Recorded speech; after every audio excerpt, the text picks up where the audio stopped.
एखाद्याने आरे केले की त्याला कारे आणि नंतर मार या गोष्टी आल्यात, तर मग खरंच त्याची गरज आहे का?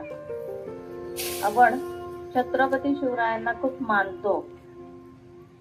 आता घरोघरी त्यांच्या प्रतिमा आहेत, पुतळे आहेत, पण खरंच त्यांचे गुण आपण आत्मसात केलेत का? कोणीतरी एकेरी नावाने जरी त्यांना बोलवलं ना शिवाजी महाराज, तरी आपल्याला राग येतो. छत्रपती लावायचंच, आणि ते बरोबर आहे, कारण त्यांनी तसे संस्कार दिलेले आहेत. त्या संस्कारांनी समाजाला उदाहरण दिलेलं आहे. मग आपल्यामध्ये ते आहे का बघूया, आणि आपल्यामध्ये जर ते संस्कार असतील तर खरंच एक वेळेस तुम्ही त्यांची मिरवणूक नका काढू. त्याचे जे गुण आहेत ना, ते आत्मसात आपल्यामध्ये करता येतील तर ते पहा, आणि तेच त्यांना आदरांजली असेल. आपण आता डोळे बंद करून घेऊया.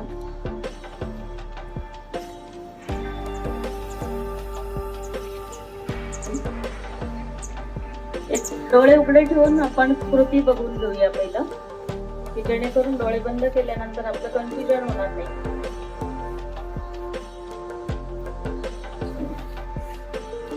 आपला उजवा हात आपण जमिनीवर पालथा ठेवणार आहोत.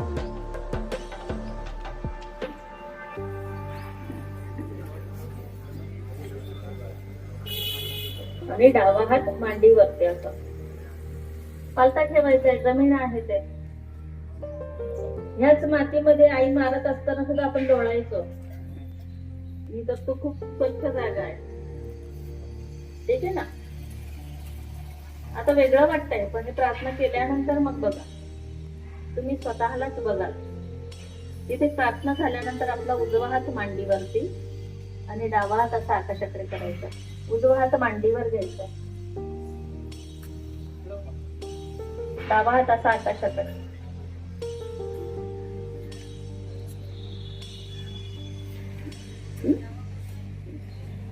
इथे प्रार्थना केल्यानंतर इथे होणारी जी जाणीव होते आपण बघणार. जर आपला उजवा हात मांडीवर असा ठेवायचा, आता डावा हात खाली, उजवा हात हृदयावरती, डावा बाजू उजवा हात. तुमची ही अवस्था मागच्यांची काय असेल,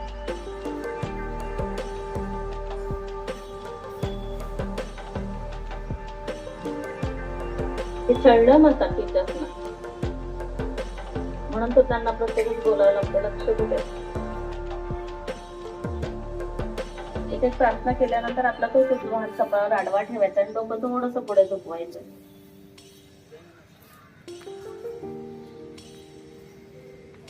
ठीक आहे.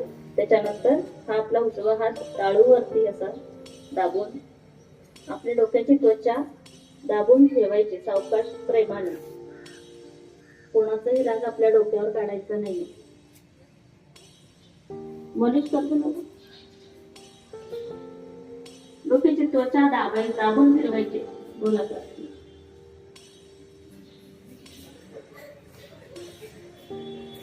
काही गरज नाही आहे.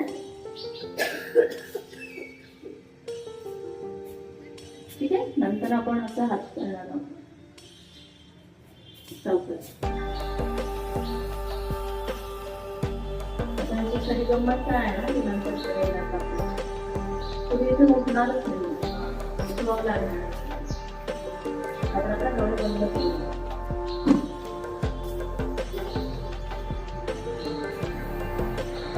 डोळे बंद करूया.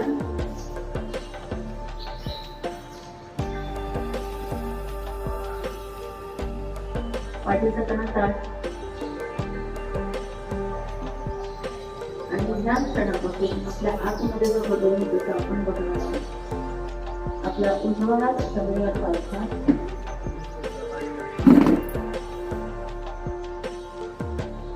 इथे प्रार्थना करत असताना आपल्या उजव्या हातातून जमिनीमध्ये काही खेचलं जातंय का, तिकडे लक्ष द्यायचं.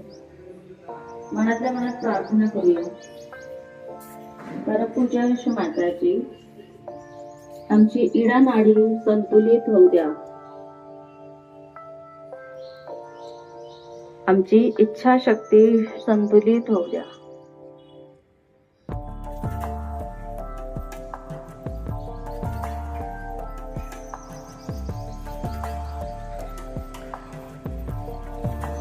आमच्या क्रीडा नाडीवरील तमोगुणांचे जे सर्व दोष आहेत, भूतकाळातील विचार, अशुद्ध इच्छा, आळस, धरणी तत्वात विलीन होऊ द्या.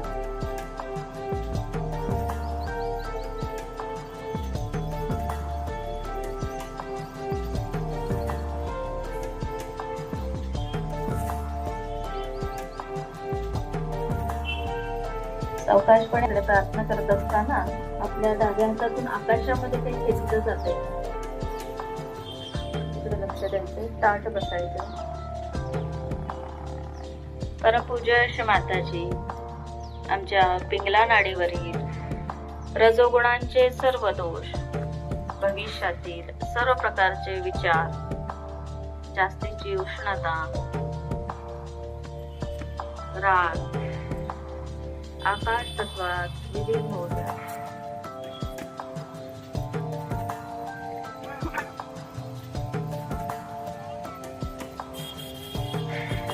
बोटांच्या टोकांकडे लक्ष द्यायचं.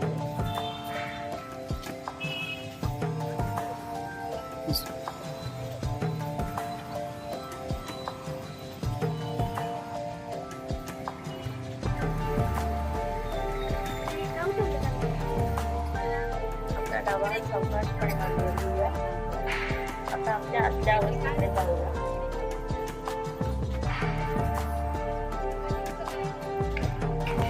आपला उजवा हात हृदयावरती,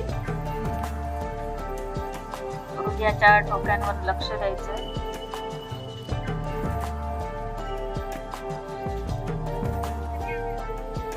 माताजी, माझ्या हृदयात सर्वांबद्दल प्रेम, माया, करुणा, आदर व क्षमा असू द्या.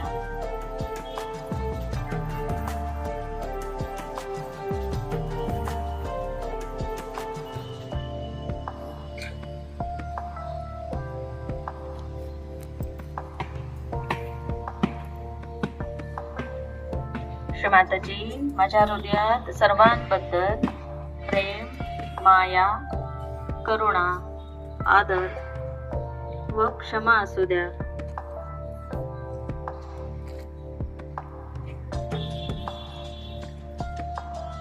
आपला उजवा हात कपाळावर आडवा ठेवायचा आहे. डोकं थोडस पुढे झुकवायचंय.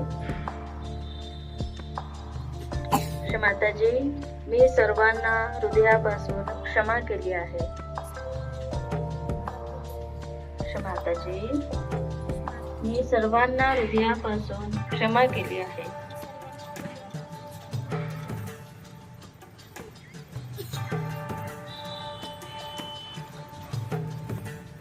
माझा कोणावरही राग नाही.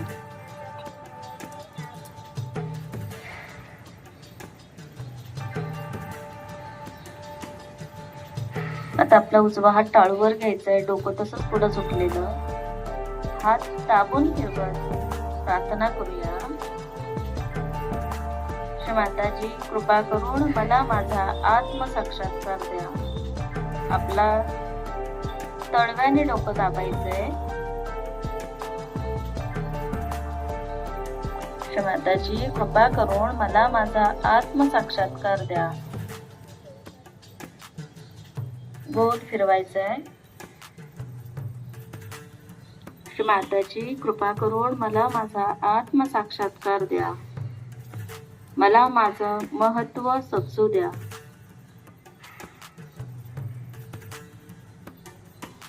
माझ्यातील परमेश्वरी शक्तीची जाणीव मला माझ्या टाळूवर होऊ द्या. आता सावकाश हात आधांतरी वर घेत खाली वर करायचा आहे आणि आपल्या डोक्यातून काही जाणीव होतीये का हाताला? थंड, गरम, चुणचुणल्यासारखं. तिकडे लक्ष द्यायचंय. आपला हात आधांतरित ठेवून हात मागे पुढे करायचा आहे. सावकाश डोक्यावर हात मागे पुढे करून पाहूया. आता आपला उजवा हात खाली घेऊ आणि याच अवस्थेत आपण काही वेळ ध्यानात बसणार आहोत. ध्यान म्हणजे आपल्याला जी जाणीव होते तिथं लक्ष द्यायचं. आपल्या बोटाच्या टोकांवर, आपल्या तळव्यावर, आपल्या टाळूवर काही जाणीव होते का? आपण कुठलाही प्रयत्न न करता आपले विचार थांबलेत का?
First is it?